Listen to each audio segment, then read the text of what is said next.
ಒಂದಷ್ಟು ಜನರಿಗೆ ಕಣ್ಣಿಗೆ ಪಟ್ಟಿ ಕಟ್ಬಿಟ್ಟು ಒಂದು ಆನೆನ ನಿಲ್ಲಿಸ್ಬಿಟ್ಟು ಎಲ್ರಿಗೂ ಕೂಡ ಒಂದೊಂದು ಭಾಗವನ್ನ ಮುಟ್ಟೋದಕ್ಕೆ ಹೇಳಿ ಇದೇನು ಅಂತ ಕೇಳಿದ್ರಂತೆ. ಸೊ ಆನೆಯ ಸೊಂಡನ್ನ ಮುಟ್ಟಿದವನು ಹೇಳಿದಂತೆ ಇದು ದೊಡ್ಡ ಹೆಬ್ಬಾವಿದಂಗಿದೆ ಅಂತ. ಆನೆಯ ದಂತವನ್ನ ಮುಟ್ಟಿದವನು ಹೇಳಿದಂತೆ ಇದು ಚೂಪಾಗಿರುವಂತಹ ಒಂದು ಆಯುಧ ಇದ್ದಂಗಿದೆ ಅಂತ. ಆನೆಯ ಬಾಲವನ್ನ ಮುಟ್ಟಿದವನು ಹೇಳಿದಂತೆ ಇದೊಂದು ಹಗ್ಗ ಇದ್ದಂಗಿದೆ ಅಂತ. ಆನೆಯ ಕಿವಿಯನ್ನ ಮುಟ್ಟಿದವನು ಹೇಳಿದಂತೆ ಇದೊಂಥರ ಬೀಸಣಿಕೆ ಇದ್ದಂಗಿದೆ ಅಂತ. ಆನೆಯ ಹೊಟ್ಟೆಯನ್ನ ಮುಟ್ಟಿದವನು ಹೇಳಿದಂತೆ ಇದು ಗಿಲವಾಗದೇ ಇರುವಂತಹ ಗೋಡೆ ಇದ್ದಂಗಿದೆ ಅಂತ. ಎಲ್ಲರೂ ಮುಟ್ಟಿದ್ದೇನನ್ನ ಆನೆನೆ, ಬಟ್ ಅವರವರ ಅನುಭವಕ್ಕೆ ತಕ್ಕಂತೆ ಅವರು ಜಡ್ಜ್ ಮಾಡಿದ್ರು.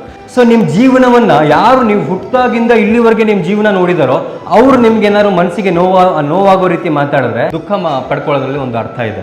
ಬಟ್ ಯಾರೋ ನೆನ್ನೆ ಮೊನ್ನೆ ಬಂದವರು ನಿಮ್ಮ ಜೀವನದ ಒಂದು ಸಣ್ಣ ಭಾಗವನ್ನ ನೋಡಿ ನೀನು ಸರಿ ಇಲ್ಲ ಅಂದ್ಬಿಟ್ರೆ ತಲೆ ಕೆಡ್ಸ್ಕೊಳಕ್ ಹೋಗ್ಬೇಡಿ. ನಾವು ಎಷ್ಟೋ ಸಲ ಕೆಲವೊಬ್ರು ಜೀವನದಲ್ಲಿ ಹೀರೋಗಳಾಗಿರ್ತೀವಿ, ಇನ್ನು ಕೆಲವೊಬ್ರು ಜೀವನದಲ್ಲಿ ವಿಲ್ಲನ್ಗಳಾಗಿರ್ತೀವಿ. ಬಟ್ ನಾವಿರೋದು ಒಂದೇ, ನಮಗಿರೋದು ಒಂದೇ ವ್ಯಕ್ತಿತ್ವ. ಬಟ್ ಅವರವರ ಅನುಭವಕ್ಕೆ ತಕ್ಕಂತೆ ಅವರು ನಮ್ಮನ್ನ ಜಡ್ಜ್ ಮಾಡ್ತಾರೆ.